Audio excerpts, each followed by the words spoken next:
Pourquoi certaines performances sont invisibles aux yeux du grand public ? Quand j'ai créé ce podcast, je l'ai conçu avec l'idée de transmettre autre chose que de l'information. Mon objectif n'est pas de raconter la biographie d'un athlète comme on lirait sa page Wikipédia, mais bien que chaque épisode soit une expérience auditive presque sensorielle. Un moment de partage et de transmission durant lequel on est forcé de s'arrêter si l'on veut profiter pleinement de son contenu. Je choisis donc chaque musique, chaque mot, chaque élément d'ambiance et chaque détail dans le but de créer un ensemble cohérent qui permet de capter l'attention et de captiver le public qui l'écoute. Oui, je parle de vous. Mais dans la plupart des cas, j'ai bien conscience que l'on écoute partiellement une émission et on n'en retient qu'un tiers des informations diffusées. Pire, le podcast est souvent le moment pour faire autre chose, ou accompagner une autre activité. D'ailleurs, vous êtes sûrement à ce moment précis au volant, en train de courir, de travailler, à la muscu, en train de vous maquiller, en pleine tâche ménagère ou que sais-je. La priorité immédiate est souvent autre que de se poser pour écouter un podcast de narration de carrière sportive. Et pas d'inquiétude, je le comprends parfaitement. On a toutes et tous des vies bien remplies. Un podcast, ça occupe le temps et peu importe la qualité du produit, ça nous permet de faire plusieurs actions à la fois. Sauf que ça, là, c'est dû essentiellement à notre mauvaise habitude qui consiste à combler le vide. Surstimuler notre cerveau et par conséquent l'enfermer dans une boucle infernale qui nous en demande toujours plus pour être rassasié. C'est d'ailleurs un sujet très documenté sur notre société moderne. Notre niveau d'attention baisse de plus en plus depuis l'avènement des smartphones et des réseaux sociaux. Encore plus avec l'essor des contenus courts, des réels, des shorts et autres. Ça nous amène progressivement à passer un temps beaucoup trop long fixé sur nos écrans à scroller toujours plus, afin de voir la vidéo supplémentaire qui libérera tout un tas d'hormones dans notre corps et comblera notre besoin croissant de gratification instantanée. Ou pire, ça conduit certains et certaines à regarder des films et des séries en accéléré, parfois tout en étant sur leur smartphone, sans prendre le temps d'apprécier un contenu qui se veut être lent et construit, préférant malheureusement un gavage quantitatif médiocre à la qualité et la rareté. Ça donne le sentiment terrifiant que notre monde moderne ne sait plus apprécier la qualité au sens propre du terme. Mais à vrai dire, quand on dézoome un peu, le problème est encore plus complexe que ça. Je vais vous raconter une petite anecdote, très parlante. En janvier 2007, le journal The Washington Post a monté une expérience sociale avec le violoniste Joshua Bell, considéré à cette époque comme l'un des meilleurs au monde. Pour le coup, Joshua, c'est pas juste un bon musicien, c'est littéralement un artiste fantastique, qui remplit des salles à plus de 100 € la place. L'objectif de l'expérience est simple mais profond. Est-ce qu'on reconnaît le beau ou l'excellence quand elle est sortie de son contexte ? Donc il se positionne à 7h50 dans la station de métro L'Enfant Plaza à Washington DC, en tenue basique, basket, casquette, et interprète en pleine heure de pointe des morceaux extrêmement complexes de Bach avec un violon Stradivarius estimé à plus de 3,5 millions de dollars. Résultat, 1097 personnes passent devant lui, seulement 27 lui donnent de l'argent pour un total d'environ 32 $, 7 s'arrêtent réellement pour l'écouter, et une seule personne le reconnaît. La majorité passe sans même ralentir. Plusieurs enfants s'arrêtent spontanément devant la beauté de son art, et ce sont les parents qui les tirent pour continuer. La sensibilité brute existe bien, elle est juste écrasée par les contraintes sociales. La réalité de cette expérience, c'est pas de poser un constat catastrophique et de blâmer ou culpabiliser les passants, mais ça nous démontre une chose. La valeur perçue dépend du contexte, du cadre et de l'attention disponible. Les spectateurs qui ralentissent repartent rapidement, ce qui ne crée pas d'attroupement, donc par extension ne fait pas ralentir les passants suivants dont le cerveau de ces derniers ne valide pas que la prestation du musicien vaille la peine de marquer l'arrêt. L'absence de cadre tue la valeur. Dans le métro, et surtout dans un contexte de bruit, foule, où l'objectif c'est de se dépêcher pour aller bosser, le cerveau filtre par défaut et classe le violoniste comme un bruit de fond. Dans une salle de concert, en revanche, vous payez, vous vous asseyez, vous ne regardez pas votre téléphone, résultat votre cerveau et votre attention sont focalisés sur la prestation et s'attendent à écouter ou voir quelque chose d'exceptionnel et par conséquent à percevoir de la valeur. Le monde donc ne récompense pas l'excellence brute.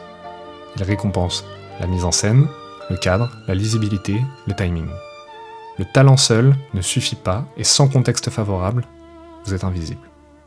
Et ce, même si votre musique, votre présentation PowerPoint, votre podcast ou votre œuvre est de qualité. Dans le monde du sport, le constat est encore plus criant. La valeur de votre carrière et l'attention que le public lui porte dépend de la discipline pratiquée, des recettes publicitaires qu'elle engendre, de l'époque, du contexte, du bouche à oreille, de l'adversité et aussi de votre sexe.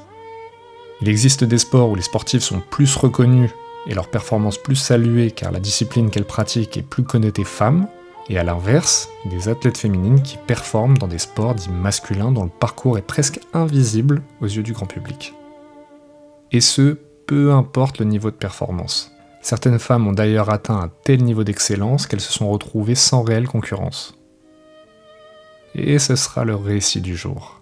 Une combattante invaincue, dominante, techniquement au-dessus du lot, manquant cruellement de reconnaissance, même aujourd'hui alors que la médiatisation des sports de combat a explosé ces 10 dernières années.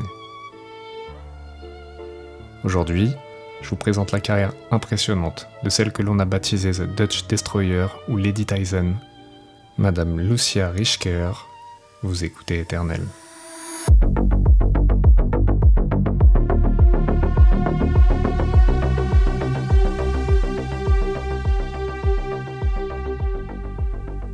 Lucia Frederica Rijker naît le 6 décembre 1967 à Amsterdam. Son père est surinamais et sa mère hollandaise. Entre les années 60 et 90, une forte immigration en provenance du Suriname s'est établie aux Pays-Bas, portée par des enjeux politiques. Je vous renvoie d'ailleurs à mon épisode sur Tyrone Spong dans lequel j'approfondissais le sujet. Très jeune, Lucia subit de plein fouet ce que traversent 3 à 4 enfants sur 10 en Europe. Ses parents divorcent. D'après les statistiques que j'ai pu trouver, 30 à 40% des mariages finissent en divorce en Europe. Bien sûr, cela varie en fonction des pays. Quand on zoome un peu, on peut voir qu'on est aux alentours des 20% en Irlande ou en Italie, contre 50 à 60% dans des pays comme le Luxembourg ou le Portugal. Bien sûr, ces chiffres sont à mettre en perspective. La minorité des multidivorcés qui enchaînent les mariages ratés gonfle les stats, le mariage en règle générale baisse fortement et beaucoup de couples se séparent sans jamais divorcer. Le timing aussi compte, car la majorité des divorces arrivent entre les 10-15 premières années. Ces éléments statistiques, bien que très parlants, ne montrent malheureusement pas la réalité derrière ces chiffres. Des couples se séparent, se déchirent et impliquent souvent leurs enfants dans des conflits stériles engendrant manipulation, dénigrement de l'autre parent et conflits de loyauté. L'impact pour les enfants est colossal et les traumatismes qui en découlent perdurent sur des années. Les études en psychologie du développement montrent des effets modestes mais réels. Plus de risques d'anxiété, de dépression et de stress, un sentiment d'insécurité constant dû à l'explosion du cadre familial, de la culpabilité, des difficultés scolaires, des comportements à risque à l'adolescence, colère, agressivité, problèmes de gestion des émotions et des relations de couple parfois plus instables à l'âge adulte. Bien sûr, tous les divorces ne se passent pas comme ça, et la vraie différence réside dans la qualité de l'environnement de l'enfant, s'il est stable ou chaotique. Lucia, elle, vit un drame à son échelle, endurant une situation qu'elle n'a pas choisie. Cet événement fait naître en elle une colère et une frustration profondes. Comme beaucoup d'enfants traversant le même schéma, elle trouve rapidement dans le sport un exutoire pour le canaliser. Et c'est ainsi qu'elle se lance dans le judo à 6 ans, et dans le softball. Alors, le softball, c'est un sport collectif proche du baseball où une équipe attaque en frappant une balle lancée par un lanceur adverse, puis court sur 4 bases pour marquer des points. Tandis que l'autre équipe défend en essayant d'éliminer les coureurs. Chaque équipe alterne attaque et défense, et une manche se termine quand l'équipe en défense a réussi 3 éliminations. La particularité du softball, c'est que la balle est plus grosse, le terrain plus petit, et le lancer se fait par en dessous, ce qui rend le jeu plus rapide et très dynamique. En 1974, elle rentre dans l'équipe nationale néerlandaise de softball. En 1981, âgée de 14 ans, la jeune sportive se lance dans l'escrime et gagne le titre national en junior. Lucia est mordue de sport. L'activité physique est pour elle une véritable soupape de sûreté, un moyen d'expression et de développement qui l'aide à grandir et évoluer quotidiennement. En 1982, elle fait la découverte de l'un des sports les plus prisés du pays et pour lequel les Néerlandais sont connus et reconnus mondialement. Le kickboxing. Les règles sont simples. C'est un sport de combat debout, où on peut frapper avec les poings comme en boxe anglaise, et avec les pieds, low kick pour les coups dans les jambes, middle dans le tronc, high kick dans la tête. Vous ne pouvez pas lutter au sol et avez interdiction de frapper la nuque, derrière la tête, les parties génitales ou le dos. Un combat se gagne soit en mettant l'adversaire KO, soit au point. C'est le déclic pour la jeune femme, qui trouve dans ce sport un véritable moyen d'expression et d'émancipation dans lequel elle peut pleinement exprimer son talent et son sens aigu de la compétition. Elle s'entraîne alors dans le gym de Johan Vass, l'un des coachs les plus respectés du pays. Rare femme dans ce milieu d'hommes, elle se fait rapidement remarquer. Son coup d'œil, sa puissance naturelle et son aisance dans le ring démontrent un potentiel remarquable dans une discipline bien plus complexe qu'il n'y paraît. Parce que oui, le kickboxing, c'est pas juste de la bagarre de deux écervelés dans un ring comme certains pourraient le penser. C'est une discipline dans laquelle vous devez apprendre à vous déplacer, cadrer l'adversaire tout en évitant son cadrage, échanger avec l'une des 4 armes à votre disposition tout en gardant une garde hermétique pour vous protéger des nombreux assauts. C'est un sport dur dans lequel la feinte est un art. Vous devez l'utiliser pour surcharger d'informations votre opposant afin de le tromper et lui faire prendre la mauvaise décision. Vais-je attaquer jambe avant, jambe arrière, avec les poings, pas les poings, en frappant tes jambes, ton corps, ta tête? Peut-être que le but de ces feintes avait finalement pour objectif de te faire croire que j'attaquerais avec les jambes, et ce sont les poings que j'envoie. Vous saisissez? C'est un jeu de stratégie dans lequel vous ne perdez pas de pions, mais de la santé si vous vous jetez bêtement. Les enjeux sont importants et la moindre erreur peut vous faire vous réveiller dans le vestiaire en n'ayant pas la moindre idée de ce qui vient de se passer. Et pour le coup, Lucia devient rapidement experte dans le domaine. Mis à part une égalité lors de son 2e affrontement professionnel, la néerlandaise remporte 4 de ses 5 premiers combats. Le 15 janvier 1984, elle affronte la championne américaine Lily Rodriguez pour la ceinture ISKA des 62 kg. Au bout de 30 secondes de combat, Lucia déclenche en low kick et détruit son opposante par KO technique. Première ceinture 2 ans seulement après avoir fait ses débuts dans le monde du pied-point. Le 26 mai 1985, elle remporte le titre européen contre la française Nancy Vesula par KO technique au round 2.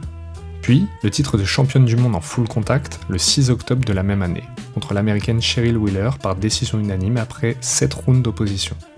Cheryl prendra sa retraite après ce combat, Lucia lui ayant cassé le nez lors de cet affrontement.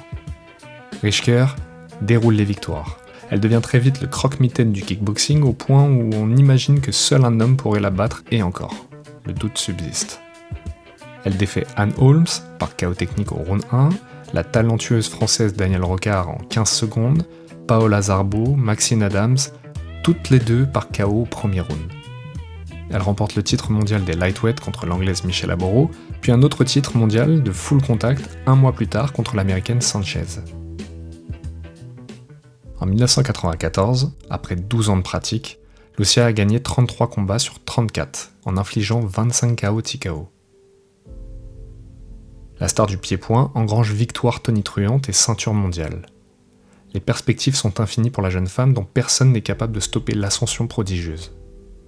Mais rien ne semble à court terme la stimuler. En vérité, gagner en boucle supprime l'incertitude, et donc une grosse partie de l'engagement mental. Or, ce qui stimule, ce n'est pas tant la victoire que la progression, la confrontation à une limite et par conséquent le risque de perdre. Quand tout devient prévisible, le cerveau s'adapte très vite. Résultat, la victoire perd sa valeur subjective, on ressent moins de dopamine et on s'ennuie. Ce qu'on appelle le principe de l'adaptation hédonique. C'est la tendance observée des humains à revenir rapidement à un niveau de bonheur relativement stable, en dépit d'événements positifs ou négatifs. Brickman et Campbell ont inventé le terme dans leur essai Hedonic Relativism and Planning the Good Society en 1971. La course infinie pour maintenir son niveau de bonheur. On a la fâcheuse tendance à se dire tout le temps « si j'atteins X objectif, je serai satisfait durablement ». C'est faux. Que ce soit argent, performance, statut, l'effet est temporaire. Dans le cas présent, la première victoire crée de l'euphorie, la 10e de la satisfaction, la 33e une absence de variation et donc de l'ennui. Les circuits dopaminergiques deviennent moins sensibles à un stimulus répété. Le cerveau ne juge jamais en absolu mais en relatif, à votre passé, aux autres, à vos attentes. Donc si votre standard monte, votre plaisir descend, entraînant un déplacement de la ligne de base. Ce qui était exceptionnel à l'époque devient normal. Gagner une fois était incroyable, devenir champion devient logique, ne pas gagner représente l'échec. Lucia ne vit alors plus la victoire comme un bonus, mais comme un dû. On ne peut pas éliminer l'adaptation hédonique, seulement la ralentir. Et pour cela, plusieurs solutions s'offrent à vous. Injecter de la nouveauté, donc changer de contexte, de règles, d'objectifs. Revenir volontairement à l'inconfort, sortir des environnements maîtrisés. Fractionner les objectifs, donc créer des micro-progressions plutôt qu'un seul gros but. Et travailler le sens plutôt que la récompense pour ne pas tomber dans le schéma du cocheur d'objectifs. Et c'est ainsi que le 15 octobre 1994, Lucia Rischker, 25 ans, affronte un homme. Un Thaïlandais âgé de 21 ans, du nom de Somchai Jaidi, affichant un bilan de 14 combats, 13 victoires dont 9 KO. L'opposition est surprenante et intrigante pour le grand public qui veut voir jusqu'où peut aller la star féminine du kickboxing. Le premier round démarre fort.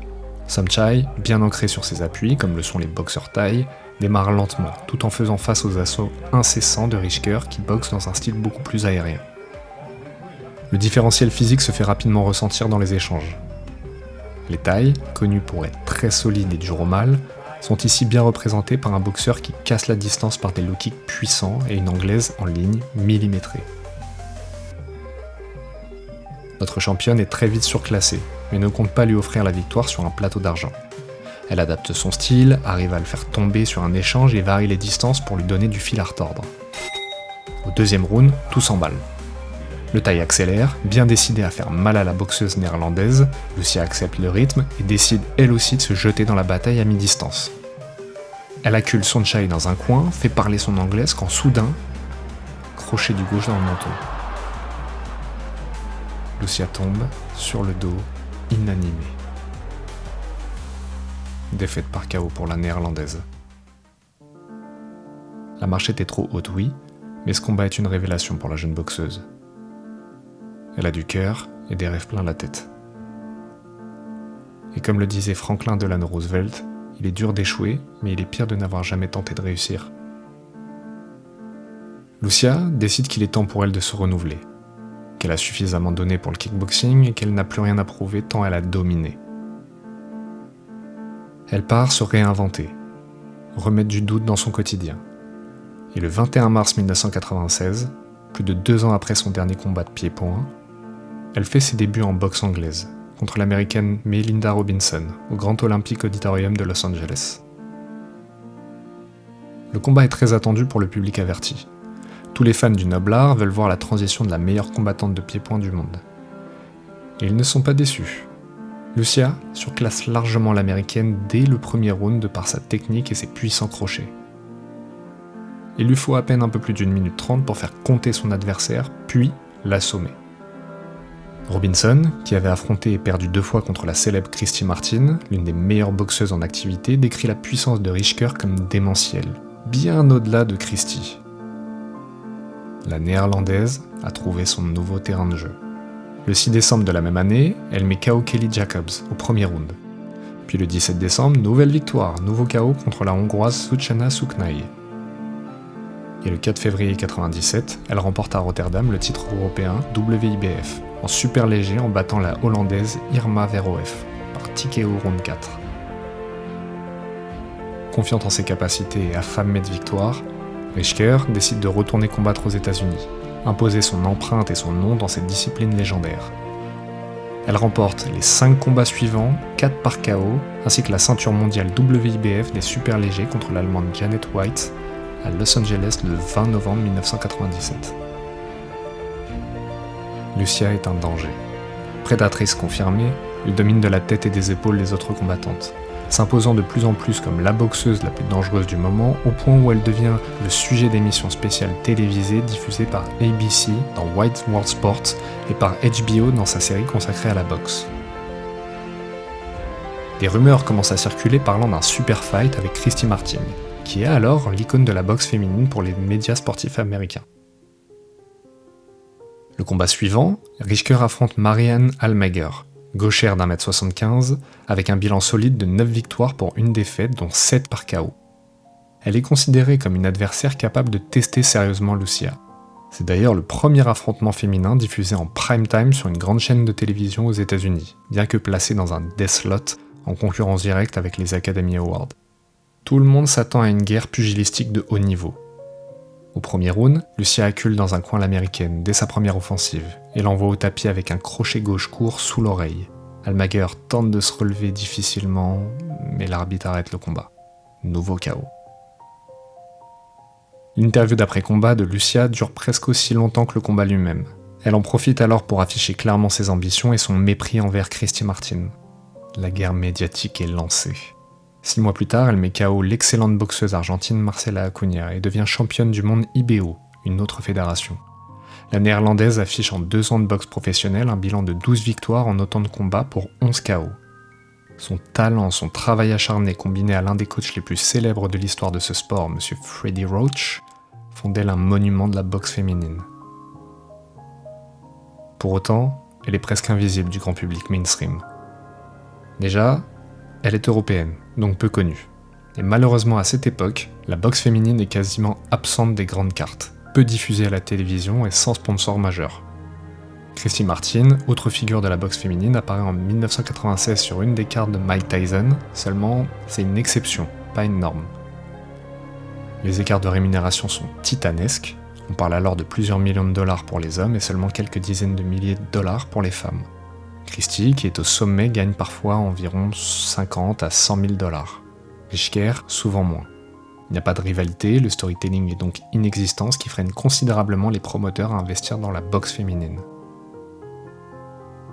Et Lucia souffre de plus en plus de son écrasante domination. Elle est trop forte pour le sport. À part Martin, elle n'a pas de rivalité, donc pas de narratif, ce qui ne participe pas à créer une audience. Le risque est élevé car les combats sont déséquilibrés et donc peu attractifs. Les promoteurs suivant la dure loi de l'offre et de la demande. Peu de public, peu de revenus. L'écart de salaire n'est pas juste une injustice morale, c'est le reflet d'un marché qui n'existe pas encore. De ce fait, Christy Martin, figure numéro 1 de la boxe féminine, refuse les propositions pour affronter Lucia. Pour elle, le calcul est très simple. Si elle gagne, c'est normal, donc peu de gains. Si elle perd en revanche, c'est une catastrophe commerciale et un risque financier très élevé. Elle considère alors qu'elle n'a aucun intérêt rationnel à prendre le risque, car l'échec viendrait anéantir une image de marque construite au prix de nombreux efforts. Chacune avance donc de son côté, continuant sa carrière la tête haute, affrontant l'adversité du circuit, les instances et un système qui ostracise et invisibilise les femmes. En 2003, Lucia affronte Jane Couch, première femme de l'histoire licenciée en boxe anglaise au Royaume-Uni. 16e victoire pour Rischker qui rentre un peu plus dans la légende du sport. Elle enchaîne une 17e victoire en autant de combats le 20 mai 2004. En parallèle, son image médiatique explose enfin. Pas pour son talent et sa carrière hallucinante, non, mais pour son apparition dans le célèbre film de Clint Eastwood 4 fois oscarisé, $1 Million Baby. Elle y incarne Billy the Bluebeard, combat final pour le personnage de Hilary Swank, représentant alors la violence et la menace dans une œuvre cinématographique exceptionnelle, que je vous laisse le soin de voir ou revoir. Paradoxe total, elle devient visible en fiction, alors même que son parcours et son invincibilité dans 2 sports de combat devraient faire d'elle une légende auprès du grand public.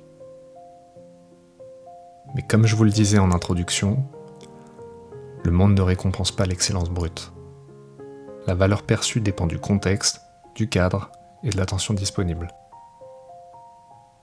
Le 30 juillet 2005 à Las Vegas, doit avoir lieu le combat le plus important de l'histoire de la boxe féminine entre Lucia Rischker, invaincue et redoutée pour sa puissance, et Christy Martin, véritable star médiatique portée notamment par le promoteur Don King. Après des années de négociations et de rendez-vous manqués, l'affiche est enfin officialisée, avec une bourse record pouvant atteindre $1 million pour la gagnante. Un niveau inédit pour des femmes à cette époque, et une exposition mondiale devant consacrer définitivement la meilleure des 2 boxeuses. Mais à 10 jours du combat, Rischker se rompt le tendon d'Achille à l'entraînement. L'événement est annulé, définitivement, sans jamais être programmé. En un instant, ce qui devait être le combat fondateur de sa reconnaissance disparaît,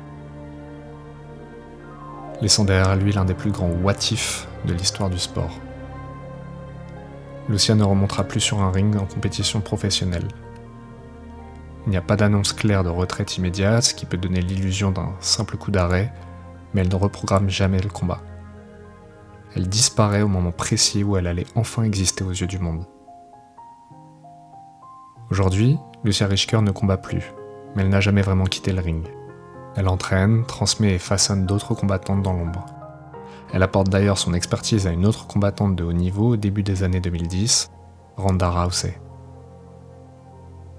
Elle aide d'autres femmes via des conférences à développer leur potentiel, corriger les détails, à transmettre son expérience et ce que les livres n'enseignent pas. Elle parle de résilience, de maîtrise de soi, de ce que signifie vraiment de se battre, pas seulement contre un adversaire, mais contre soi-même, contre les préjugés, le système et l'auto-sabotage. Elle apparaît encore ponctuellement dans des documentaires, dans des événements liés au sport de combat, mais elle ne cherche pas à exister médiatiquement. Elle n'occupe pas l'espace, elle ne le réclame pas. Pendant que d'autres capitalisent sur leur carrière, elle choisit la discrétion. Et pourtant, le monde finit par la rattraper. En 2014 puis en 2019, elle entre enfin au Boxing Hall of Fame. Une consécration tardive, presque silencieuse, comme si l'histoire venait corriger un oubli sans vraiment faire de bruit. Lucia Richker est toujours là, hors du cadre, continuant d'influencer, de transmettre et d'exister. Invaincue mais invisible. La boxeuse n'est pas la preuve que le sport ignore les femmes. Elle est la preuve que le sport ne sait pas quoi faire, quand un athlète est trop fort, trop tôt, dans un système qui n'est pas encore prêt à l'accueillir. Son parcours nous montre que peu importe votre niveau d'excellence, votre talent seul ne suffit pas, et que malheureusement, sans contexte favorable, vous êtes invisible. La légende de The Dutch Destroyer et l'iconique Billy the Beer, Lucia Richker, demeurera à jamais éternelle.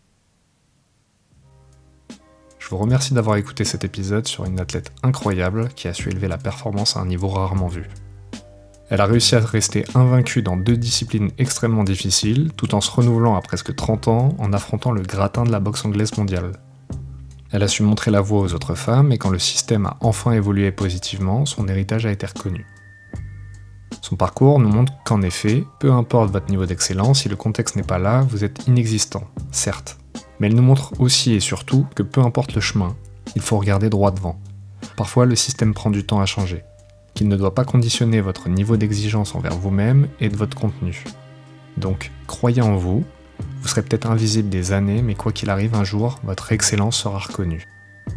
Et comme le disait si bien Nietzsche, plus on s'élève, plus on paraît petit à ceux qui ne peuvent pas voler. Si ce podcast vous a plu, je vous laisse vous abonner sur Spotify, Deezer, Apple Podcast, nous suivre sur Instagram et autres plateformes, liker, commenter, partager, ça m'aide énormément. Merci du soutien, merci de tous vos retours, merci beaucoup, et à très vite dans Éternel.